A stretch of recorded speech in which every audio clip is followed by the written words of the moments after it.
For 13 months in the late 1960s, a small town in West Virginia reported being visited by something that should not exist. A tall, winged figure with glowing red eyes that chased cars down dark roads and watched from the tree line. More than 100 people would claim to see it. And then on a December evening, a bridge full of holiday traffic collapsed into the river below, and dozens of people died. The sighting stopped almost immediately. Ever since, people have asked the same haunting question. Was the creature they called Mothman a warning of the disaster to come? This is a documentary account. We are not going to tell you that a supernatural creature predicted a tragedy, nor that everyone who reported it was simply mistaken. We are going to separate three things that often get blended together: the genuine wave of sightings in 1966 and 1967, the very real engineering disaster that followed, and the legend that grew up connecting them. The facts, as you will see, are stranger and sadder than the myth. To understand what happened, you first have to understand where it happened. Point Pleasant is a small town in West Virginia, set where the Kanawha River meets the Ohio. Just outside of town lay a place locals simply called the TNT area. During the Second World War, this had been the West Virginia Ordnance Works, a factory that manufactured explosives for the war effort. By the 1960s, it was largely abandoned, a strange landscape of overgrown concrete domes and bunkers, the so-called igloos where munitions had once been stored, scattered through woodland and wildlife marsh. It was dark, isolated, and faintly eerie even in daylight. It would become the very heart of the Mothman phenomenon. The first strange encounter actually came a day before the famous one. On the night of November 14, 1966, a contractor named Newell Partridge, living some miles away, reported that his television suddenly filled with a strange pattern and a loud whining sound. His dog began to howl out in the yard.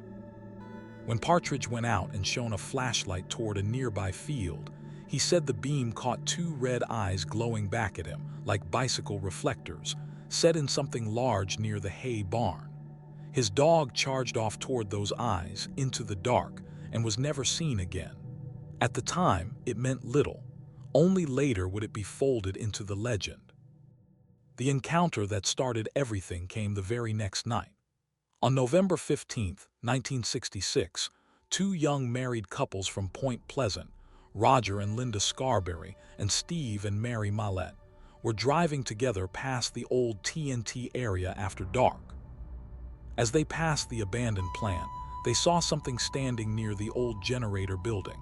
A large, gray figure, shaped like a man but bigger, perhaps 7 feet tall, with a broad chest and great wings folded against its back. And then their headlights caught its eyes, two large circles that glowed a fierce, reflective red. Terrified, they sped away toward town, and they reported that the creature unfolded its wings and followed them, rising into the air and pacing their car down the highway at tremendous speed, even as the speedometer climbed toward 100 miles an hour. It did not flap, they said. It simply glided, effortlessly keeping up. They drove straight to the county courthouse and reported it to a deputy sheriff, shaken and certain of what they had seen. Their report did not stay quiet. The local newspaper ran the story, and it spread fast. A copy editor, reaching for a catchy name and inspired by the Batman television craze that was sweeping the country at the time, coined the word that would stick forever: Mothman. The name was almost a joke, but the sightings that followed were not. Over the next 13 months, more than 100 sightings were reported across the Point Pleasant area. And what is striking is how ordinary many of the witnesses were. Not thrill-seekers or pranksters, but farmers, firefighters, housewives, and families. People with reputations to protect and nothing obvious to gain. Again and again, they described the same basic figure: tall, gray or brown, broad and man-shaped, silent, with those unmistakable glowing red eyes. Some reported it perched on rooftops or in the trees. Some said it rose straight up into the air without a running start. Many encounters happened in or near the TNT area, with its overgrown bunkers becoming a kind of pilgrimage site for the curious and the frightened alike. For more than a year, Point Pleasant lived in a low, constant hum of unease, never quite sure what was out there in the dark. As the months passed, the encounters piled up, and they came in many forms. There were reports of the creature swooping low over cars on lonely roads, of it standing motionless on rooftops and in the rafters of the abandoned igloos, of it rising straight up from open fields and gliding silently over the trees. Volunteer firefighters reported seeing it. So did respected members of the community who had never believed in such things, people who were genuinely reluctant to come forward for fear of being laughed at.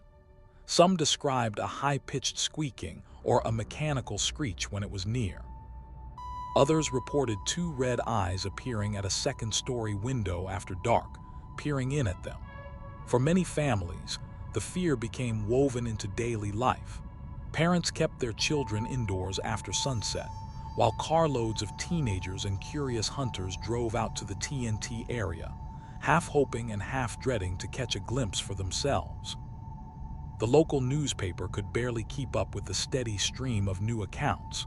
Whatever was happening, this was not the story of a single startling sighting that quickly faded. It was a sustained, town-wide phenomenon that gripped Point Pleasant for over a year and simply refused to let go. The strangeness did not stop at the creature.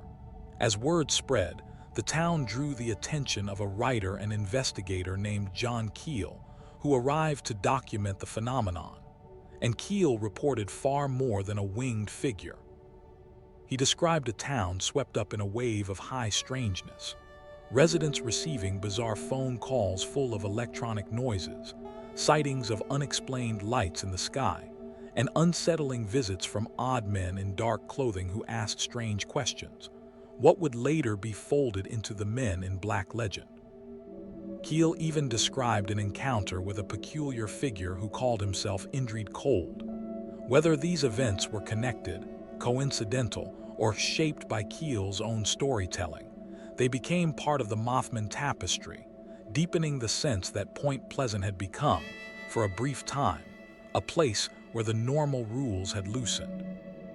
Then came December 15th, 1967, and the day the legend turned to tragedy. Spanning the Ohio River, connecting Point Pleasant, West Virginia to Gallipolis, Ohio, stood the Silver Bridge, an elegant suspension bridge that had opened back in 1928. It was a beautiful structure, but it was nearly 40 years old, and it had been built for the lighter traffic of an earlier age. On that December evening, during the Christmas season rush hour, the bridge was packed bumper to bumper with cars and trucks, full of people heading home, shopping for the holidays, going about ordinary lives. And then, without warning, in a matter of seconds, the entire bridge gave way. The whole span twisted and dropped, hurling dozens of vehicles into the cold, dark river below. 46 people lost their lives. 2 of the dead were never recovered. It was one of the worst bridge disasters in American history, and it tore the heart out of the community. Almost everyone in Point Pleasant knew someone who was on that bridge. And in the aftermath, as the town grieved, people noticed something that sent a chill through them. The Mothman sighting stopped. The creature that had haunted Point Pleasant for 13 months simply seemed to vanish, right at the moment of the catastrophe. To a community searching desperately for meaning in a senseless loss, the timing felt impossible to ignore. Had the creature been a warning all along, a harbinger sent before the disaster, the question would define the legend forever. But here we have to be careful and clear and respectful, because real families lost real loved ones that night. The cause of the Silver Bridge collapse is not, in fact, a mystery. Engineers who investigated the disaster found the answer in the bridge's own structure. The Silver Bridge used an unusual design, holding up the roadway with a chain of large steel links called eyebars. The fatal flaw was that this design had almost no redundancy. If a single critical link failed, there was nothing to stop the whole structure from coming down. And that is exactly what happened. Investigators traced the collapse to one single eyebar, in which a tiny crack, a flaw smaller than you might imagine, had been growing silently for years, worsened by stress and corrosion deep inside the metal where no inspection could see it. On that overloaded, freezing evening, that one hidden crack finally gave way. The failure of that single link cascaded instantly through the entire chain, and the bridge fell within seconds. The disaster led to sweeping new national standards for inspecting bridges across the country. There is no engineering link, none whatsoever, between the sightings and the collapse. The bridge fell because of metal fatigue, a preventable, physical, and deeply tragic flaw. So how did Mothman become an omen of doom? Much of that connection was forged later. In 1975, John Keel published a book titled The Mothman Prophecies, which wove the sightings, the strange phenomena, and the bridge collapse together into a single, eerie, interconnected narrative, suggesting the creature had been a portent of the tragedy. Decades later, in 2002, a Hollywood film based on his book brought that idea to a global audience, cementing Mothman in popular culture as a harbinger that appears before catastrophe. It is a powerful story, but it is, in large part, a story assembled after the fact. The framing of Mothman as a prophet of doom grew in the retelling, in the books and films that came later, far more than it existed in the raw reports of 1966 and 1967. That does not erase the sightings or the sincerity of the witnesses. It simply means the prophecy was shaped by hindsight and grief, by the very human need to find a reason, a pattern, a warning, when something senseless and terrible happens to people we love. There is one more layer to the prophecy that deserves a clear eye. After the Mothman Prophecies popularized the idea of the creature as a harbinger, people around the world began to report Mothman-like sightings before other disasters, claiming the winged figure had appeared ahead of bridge failures, building collapses, and other tragedies far from West Virginia. To believers, this is proof that Mothman is a genuine omen that travels to warn of catastrophe. But to a careful observer, it is a textbook example of something psychologists call confirmation bias. Once a powerful template exists, the mind eagerly collects the hits and quietly forgets the misses. No one counts the thousands of strange sightings that were followed by nothing at all, or the countless disasters that arrived with no winged warning at all. We remember only the rare cases where a sighting and a tragedy happen to line up, and then we weave them together into a pattern that feels like destiny. It is the same instinct that built the original legend in Point Pleasant, simply spread across the whole world. The deep, comforting, and very human belief that even our worst catastrophes must have been foreshadowed, that the universe surely gave us a sign, if only we had known how to read it.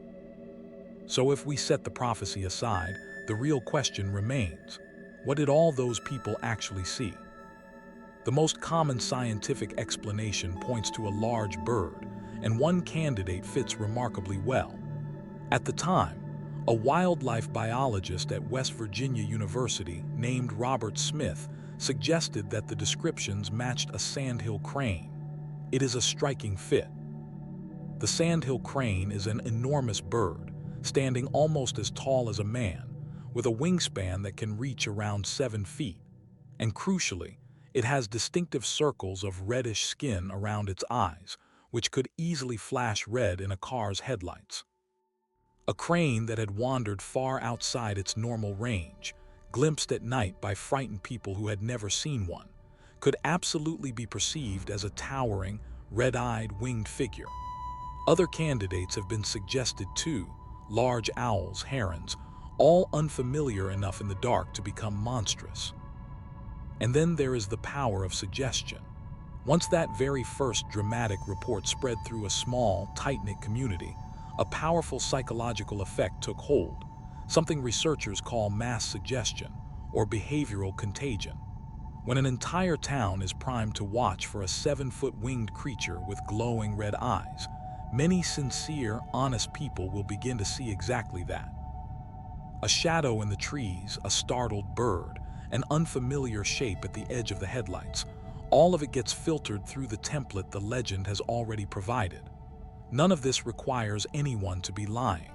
It only requires darkness, fear, an unfamiliar animal, and a story already taking hold of the imagination. And yet, like all the best cases, Mothman does not resolve into something perfectly clean and tidy. The skeptical explanation accounts beautifully for a frightened glimpse of a strange bird.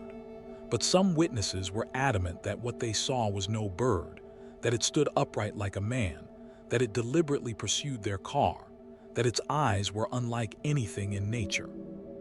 We cannot reach back across more than half a century and re-examine those memories, or test them, or know for certain what flickered at the edge of those headlights. What we can say, with confidence, is that the people of Point Pleasant genuinely experienced something that frightened them, sincerely and deeply, for more than a year of their lives. Today, Point Pleasant has fully embraced its strange legacy. There is a Mothman Museum dedicated to the case. Every year, an annual Mothman Festival draws thousands of visitors from around the world. And in 2003, the town unveiled a gleaming 12-foot-tall metallic statue of the creature, wings spread, standing proudly in the heart of downtown. The frightening visitor of 1966 has become a beloved local icon, a source of tourism, identity, and even affection. But beneath the festivals and the souvenirs lies something more solemn. This is still a town that lived through a genuine wave of fear and then suffered a real and devastating loss. Mothman endures precisely because it sits at the crossroads of those two things, the strange and the tragic, the thrilling mystery and the genuine grief, and because the human mind will always reach to connect them, to find a thread of meaning running between the eerie and the heartbreaking. So here is the truth, as best as we can know it. For 13 months, many ordinary people in and around Point Pleasant sincerely reported a tall, winged, red-eyed figure that no one could identify. In December 1967, a beautiful old bridge failed because of a single hidden crack in a single piece of steel, and 46 people lost their lives. The sightings faded, and everything else, the prophecy, the omen, the harbinger of doom, was woven afterward, out of grief, out of coincidence, and out of the deep human need for the world to make sense. Whether Mothman was a misjudged crane, a shared delusion born of fear, or something genuinely unexplained that visited a small town for a single strange year, its truest legacy is not a monster at all. It is a community that remembers, side by side, both its strangest year and its saddest night. Sometimes, in the end, a legend is simply the way a town learns to carry its own grief.